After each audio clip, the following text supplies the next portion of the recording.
ചോദ്യങ്ങളിൽ ആശയക്കുഴപ്പം സൃഷ്ടിക്കുന്ന കുറച്ച് ചോദ്യങ്ങളാണ് ഇവിടെ നൽകിയിട്ടുള്ളത്. എന്തൊക്കെയാണെന്ന് നോക്കാം.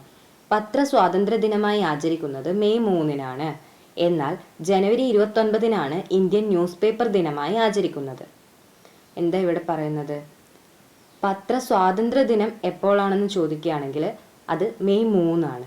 എന്നാൽ ഇന്ത്യൻ ന്യൂസ് പേപ്പർ ദിനമാണ് ചോദിക്കുന്നതെങ്കിൽ അത് ജനുവരി 29-ആണ്. ദൈവത്തിൻ്റെ സ്വന്തം നാടെന്നറിയപ്പെടുന്ന ഇന്ത്യൻ സംസ്ഥാനമാണ് കേരളം.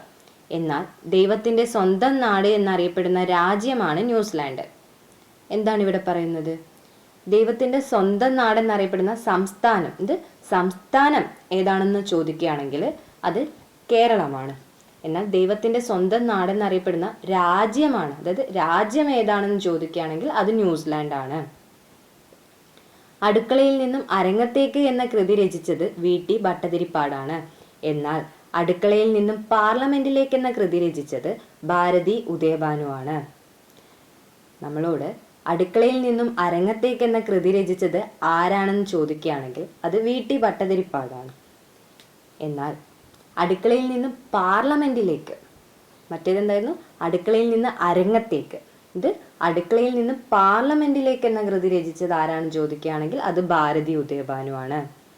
പ്രിയദർശിനി എന്നറിയപ്പെടുന്നത് ഇന്ദിരാഗാന്ധിയാണ്. പ്രിയദർശി രാജ എന്നറിയപ്പെടുന്ന രാജാവ് അശോകനാണ്.